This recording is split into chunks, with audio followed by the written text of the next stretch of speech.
Thomas is a tank engine who lives at a big station on the island of Sodor. He's a cheeky little engine with 6 small wheels, a short stumpy funnel, a short stumpy boiler and a short stumpy dome.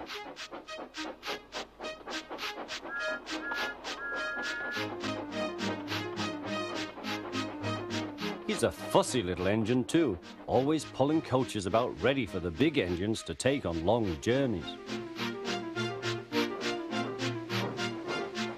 And when trains come in, he pulls the empty coaches away so that the big engines can go and rest.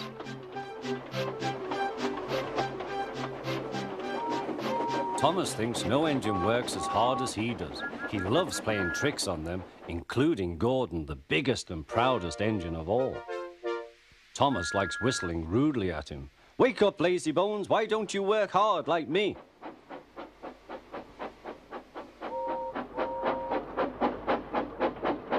One day after pulling the big express, Gordon had arrived back at the sidings very tired.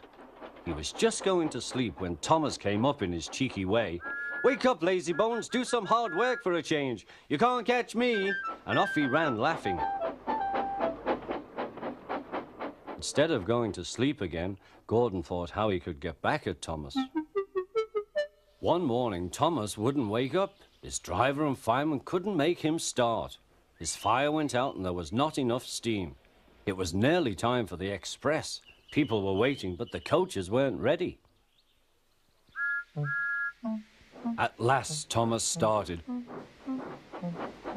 "Oh dear," he yawned. He fussed into the station where Gordon was waiting. "Hurry up, you," said Gordon. "Hurry yourself," replied Thomas. Gordon began making his plan. "Yes," said Gordon, "I will." And almost before the coaches had stopped moving, Gordon reversed quickly and was coupled to the train. "Get in quickly, please," he whistled.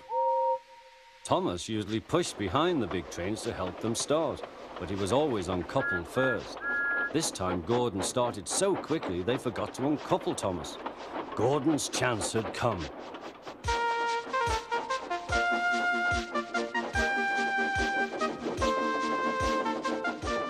Come on, puffed Gordon to the coaches. The train went faster and faster, too fast for Thomas. He wanted to stop, but he couldn't. "Peep, peep, stop, stop!" "Hurry, hurry, hurry," laughed Gordon. You can't get away," laughed the coaches.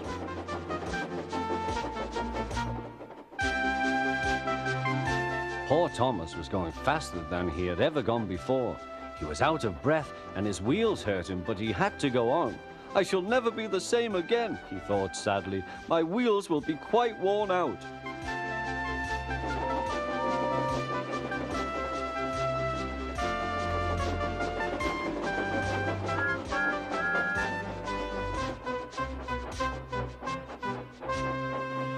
At last they stopped at a station.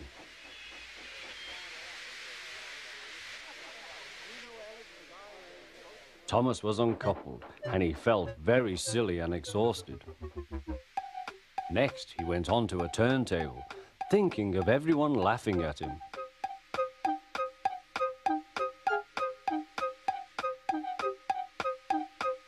And then he ran onto a siding out of the way.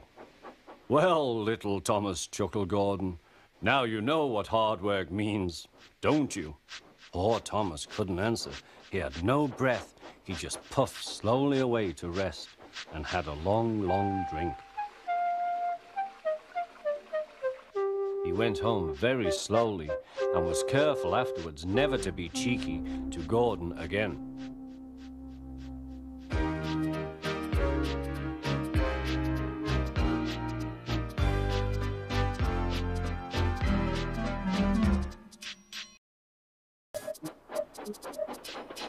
Thomas the tank engine was grumbling to the other engines. "I spend my time pulling coaches about ready for you to take out on journeys." The other engines laughed. "Why can't I pull passenger trains too?" "You're too impatient," they said. "You'd be sure to leave something behind." "Rubbish," said Thomas. "I'll show you." One night, he and Henry were alone. Henry was ill. The men worked hard, but he didn't get better.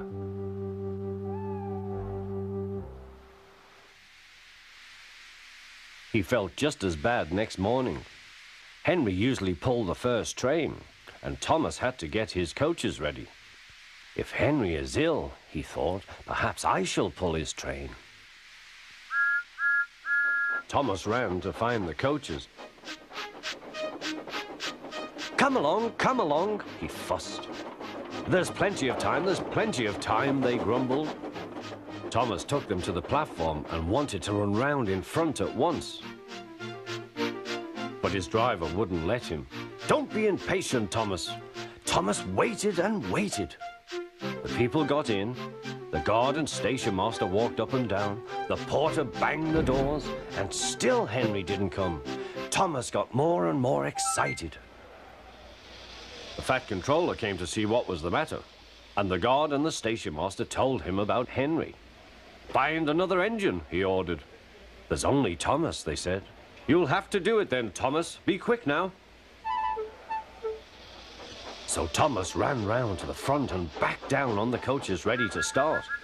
Don't be impatient, said his driver. Wait till everything is ready. But Thomas was too excited to listen.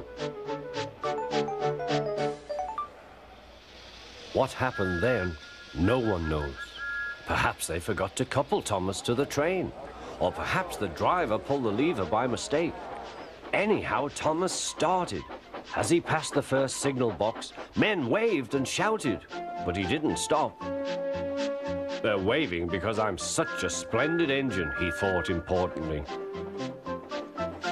Henry says it's hard to pull trains, but I think it's easy. Hurry, hurry, hurry, he puffed, pretending to be like Gordon. People have never seen me pulling a train before. It's nice of them to wave, and he whistled. Peep, peep, thank you.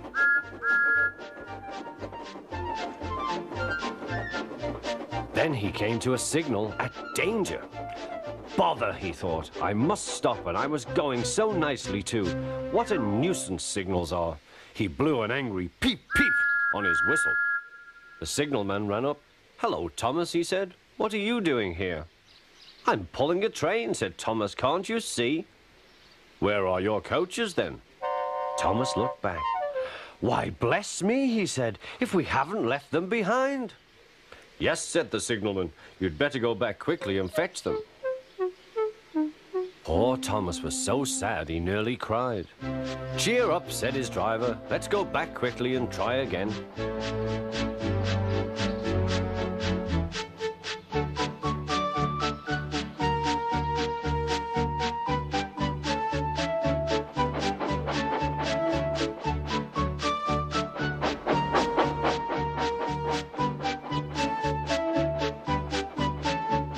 The station, all the passengers were talking at once. They were telling the Fat Controller what a bad railway it was. But when Thomas came back, they saw how sad he was and couldn't be cross. He was coupled to the train, and this time he really pulled it.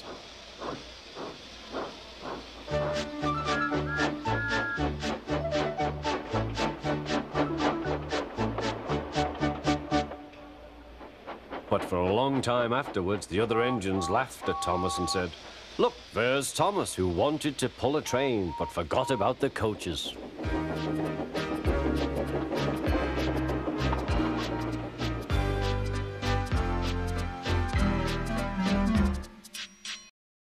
Thomas used to grumble in the shed at night. I'm tired of pushing coaches. I want to see the world. The others didn't take much notice, for Thomas was a little engine with a long tongue. But one night Edward came to the shed. He was a kind little engine and felt sorry for Thomas. I've got some trucks to take home tomorrow, he told him. If you take them instead, I'll push coaches in the yard. Thank you, said Thomas. That will be nice. So they asked their drivers next morning, and when they said yes, Thomas ran happily to find the trucks. Now, trucks are silly and noisy. They talk a lot and don't attend to what they are doing. They don't listen to their engine, and when he stops they bump into each other screaming, "Oh, oh, oh, oh, whatever is happening?"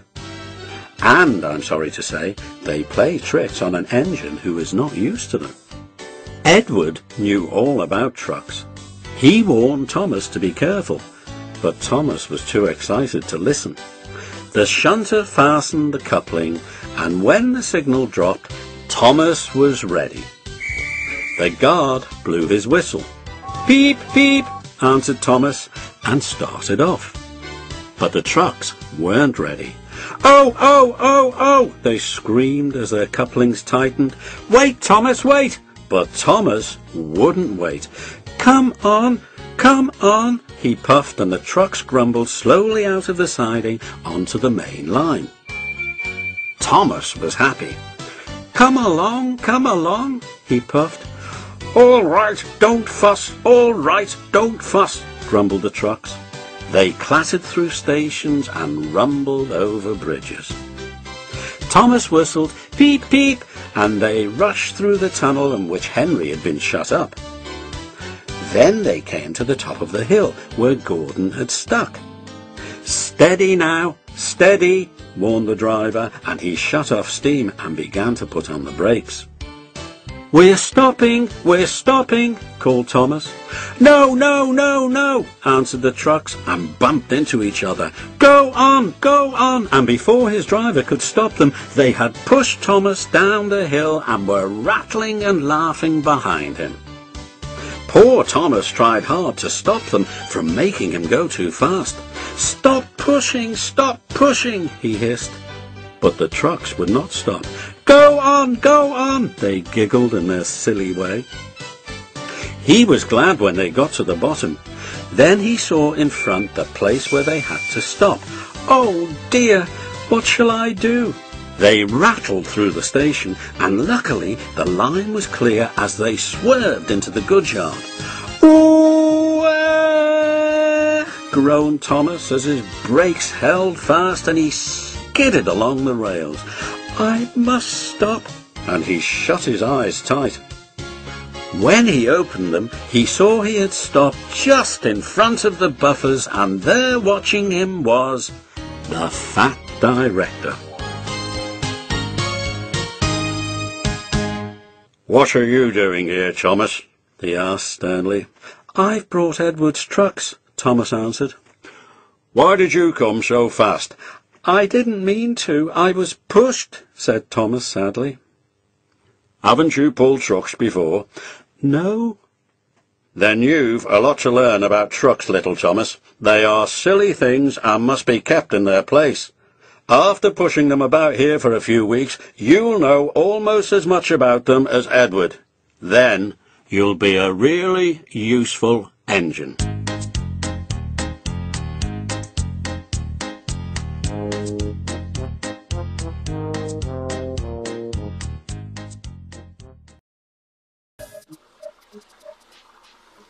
Every day, the Fat Controller came to the station to catch his train.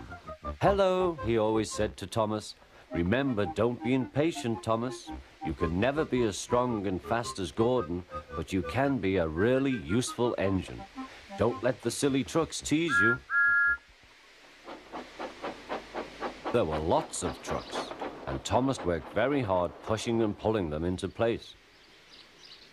There was also a small coach and two strange things his driver called cranes.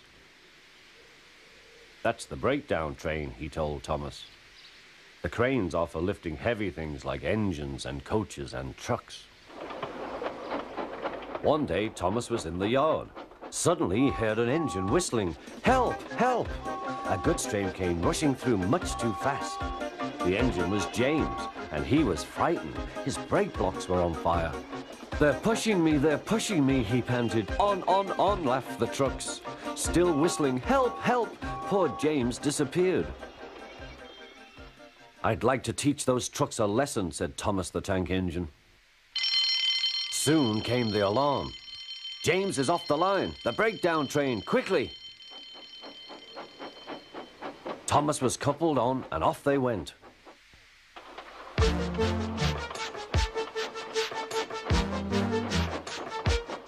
Thomas worked his hardest. Hurry, hurry, hurry, he puffed. He wasn't pretending to be like Gordon. He really meant it. Bother those trucks and their tricks.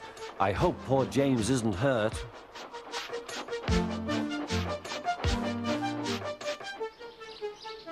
James's driver and fireman were feeling him all over to see if he was hurt.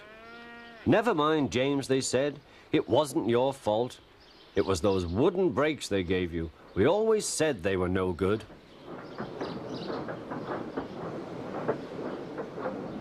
Thomas pushed the breakdown train alongside. Then he pulled the unhurt trucks out of the way. Oh dear, they groaned. Serves you right, puffed Thomas. He was hard at work, puffing backwards and forwards all afternoon. This'll teach you a lesson, he told the trucks. And they answered, yes it will, yes it will.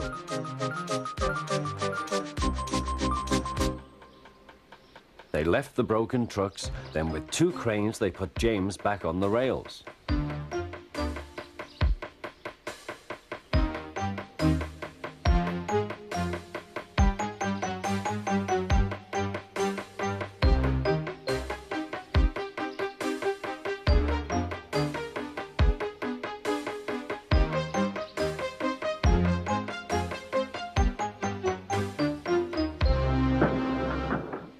He tried to move, but he couldn't, so Thomas helped him back to the shed.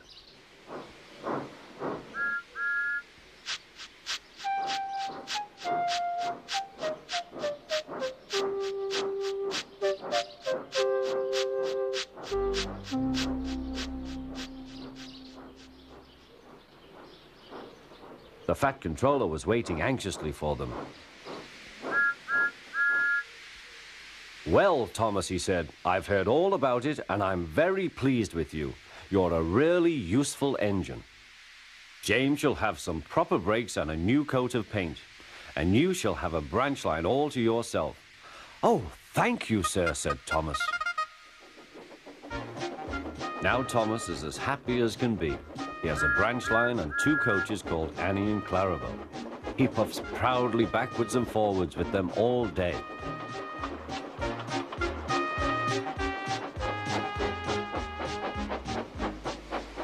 He is never lonely. Edward and Henry stop quite often and tell him the news. Gordon is always in a hurry, but never forgets to say poop poop, and Thomas always whistles peep peep in return.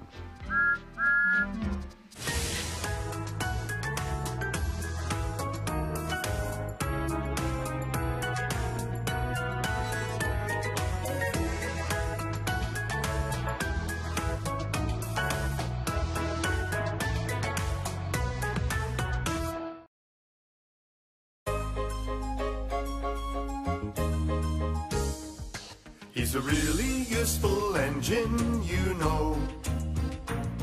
All the other engines, they'll tell you so. He huffs and puffs and whistles, rushing to and fro.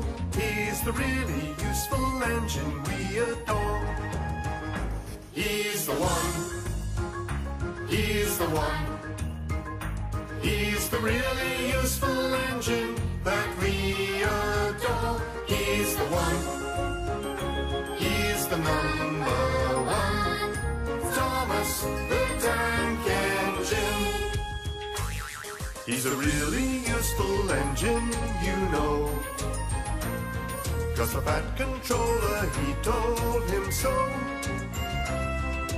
Now he's got a branch line to call his very own. He's the really useful engine we adore. He's the one. He's the one. He's the really useful engine that we adore. He's the one. He's the number one. Thomas the Tank Engine. Little blue train, he's always there whenever you need a hand. If you need help with a situation, who comes into mind. He's the one. He's the one.